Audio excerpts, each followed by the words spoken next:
This show is sponsored by idealworkspace.com, which promotes a healthier way of working through their adjustable standing desk. Check out their latest smart adjustable standing desk at altizen.com, altizen.com.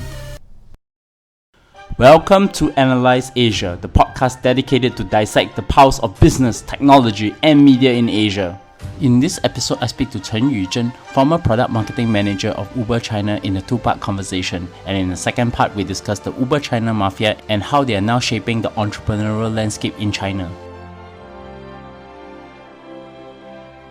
Welcome back. With me, Chenyu Zheng, former product marketing manager from Uber and also currently a freelance writer and artist. And of course, we spent the first part of our two-part conversation talking about the digital experience in China and how is it changing and how is it different from the rest of the world and how would people think about product when coming to design products in China. Since Chenyu has been involved previously in Uber China, and she wrote a pretty interesting article recently about what happened to the Uber China Mafia. I actually want to get to know the story of Uber China from her perspective and from her lens. And to start off, maybe Chenyu, can you tell me about your role and coverage when you were with Uber China? For context, I was a product marketing manager on the Uber China partnerships team. So I'm based in San Francisco and spend half time in China and half time in the HQ. So I work with the HQ product and engineering team to understand the China market and prioritize on what features to build for the next quarter. And I would also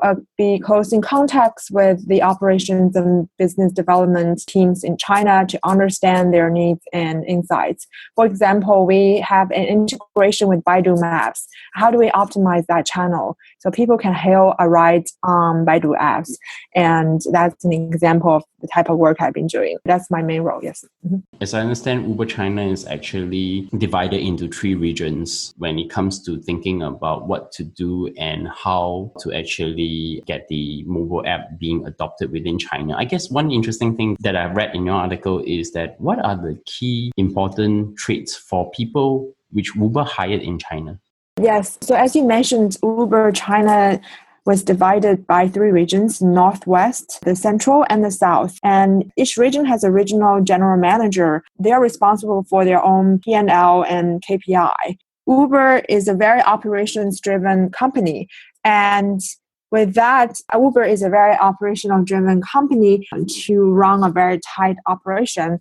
So the people that Uber has hired has been, to summarize, in 3 different traits. So the first is extreme ownership and entrepreneurial hustle.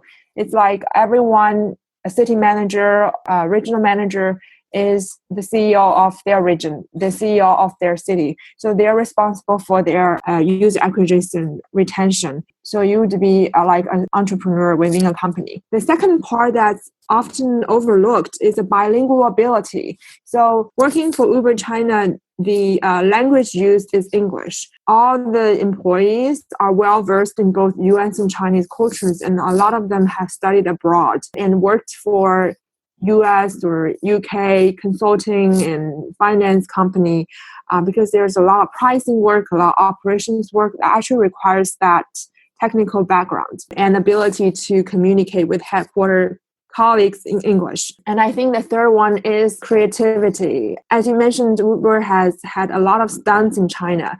Now, how do you combine local city cultures with very interesting like hot pot on demand or like a lion dance on demand? And so it really attracted a lot of creative and also like very entrepreneurial people. So that's also what makes it very different from the usual local Chinese entrepreneurial talent. There is this question that always eludes me because when I talk to different people, it means different things. I mean, I want to get your perspective. How do you define what success means in China for a foreign company? It could be a Silicon Valley company, it could be any company from overseas that enters into China. So I think for mobile products, not often. So you look at how you define your user metrics, right? For a social networking app, it's like the MAU, monthly active users, or DAU. For like a ride-hailing app, it would be like rides completed or new users and how many drivers you have. For if you sell physical products, it's like your revenues and your profits. Once you know your metrics and setting up realistic milestones and success metrics about what winning China means. Because China has a closed ecosystem and government regulations in place, and it is unlike any other market and requires its own separate strategy.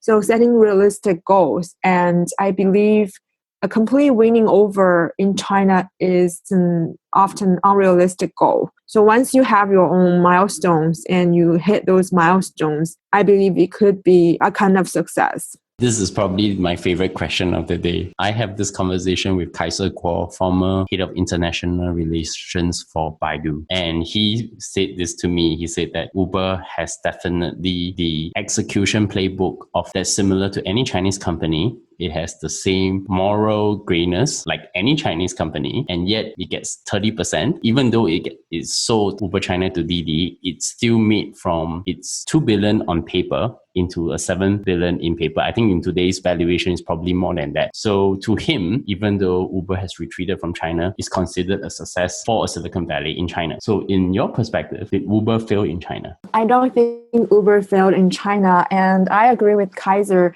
that financially, Uber is in a long-term gain, right? Taking 17.7 economic interest in Didi choosing.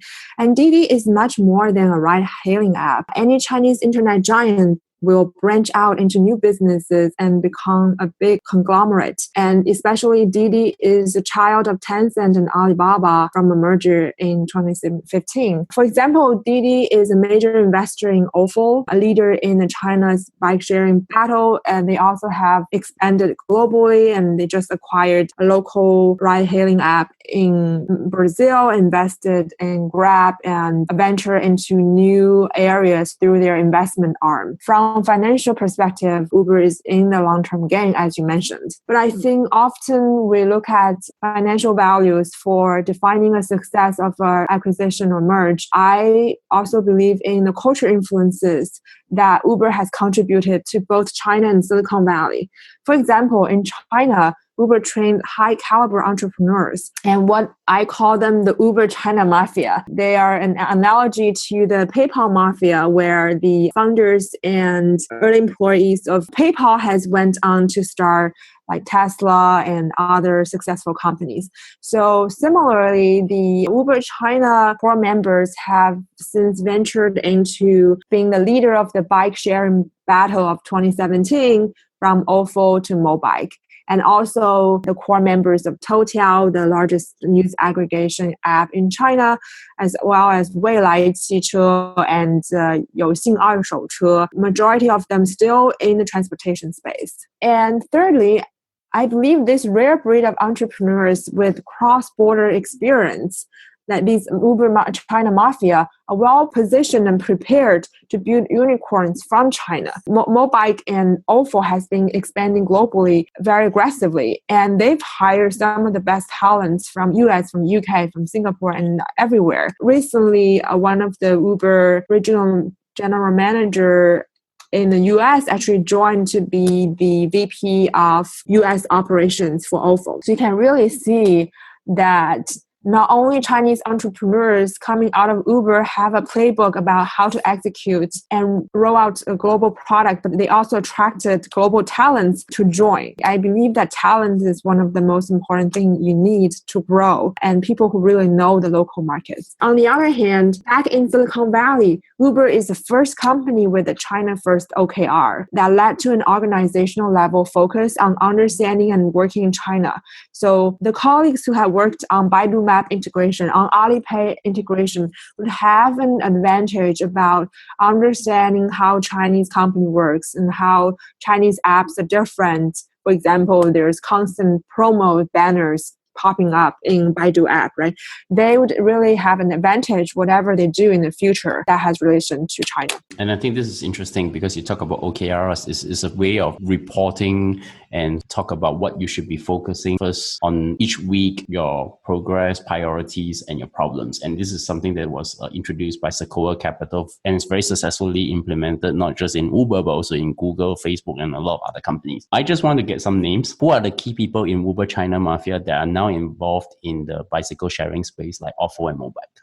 Yes. So from the Mobike side, Davis Wang was the Shanghai GM, And he went on to found Mobike. And the VP of product and engineering and head of product design worked hand in hand in Uber China. And on the Ofo side, Yan Qi, who is a core executive at Ofo, he was the RGM for North and West China. And he was one of the fastest promoted RGM in Uber's history. He successfully launched Chengdu, which was the top one city in Uber's global chart. And his colleague Ching became the VP of operations for Ofo, and along with other core members. These Uber China core members, when after the merge, they were looking for some new exciting problem to solve. A lot of them actually joined Mobike and Ofo to take the battle from ride-hailing to bike sharing in 2017. But now, as you know, both Mobike and Ofo have grown significantly, and their talent pool has also diversified a lot. But in the early days, there are a lot of Uber influence. After Uber sold Uber China to Didi, you have all these great talent that is bilingual, that entrepreneurial, they can actually take ownership. Why is Didi unable to keep the talent from Uber China? I believe that Didi and Uber are different companies. Didi is a purely local domestic company, although it is growing internationally right now. But out of 7,000 employees, you don't need to use English on a daily basis. But Uber China, all the employees speak English, right? So a lot of them are educated abroad, and they are looking for some kind of middle ground between US and China. One of the commonality among all Uber China employees is bilingual in professional capacity. And this is not required to work for China and not easy to recruit in China. Uber has been a product that touched the daily lives of millions in China, from the retired grandpa who gave up mahjong time for driving to housewives who traded soap opera binge watching with earning extra pocket money. Uber is a mission-driven product that really attracted a lot of bilingual talent to join them. Being able to work in China, but also working for global brands, has its unique appeal to a lot of these talents. That's why when the merger happened, they are looking for some other outlets. Some of these Uber China talent have also flowed into other multinational corporations as well. So one final question before we actually close. The most interesting thing is that while you're in it and then now you're out of it, you can have a lot of reflections on what things are like. What are the key lessons that you think that entrepreneurial talent can draw from Uber China or this new wave of Uber Mafia that has just emerged? I think there's a lot to learn from Uber China's culture and talent building. I say that Uber spent a significant amount of focus on building out the China operations. I was extremely impressed when I first landed in the Beijing office, in Shanghai office, to see the same caliber of talent working in US and China. It feels like you are walking into the same office, just in different parts of the world. And that is not easy to recruit this type of bilingual talent. So I think a few lessons I summarized are: first, to have a crystal clear mission statement in one sentence. Why? Because it will give remote teams purpose in difficult times and help mobilize as team grows. And Uber's mission in one sentence is to make transportation as reliable as running water.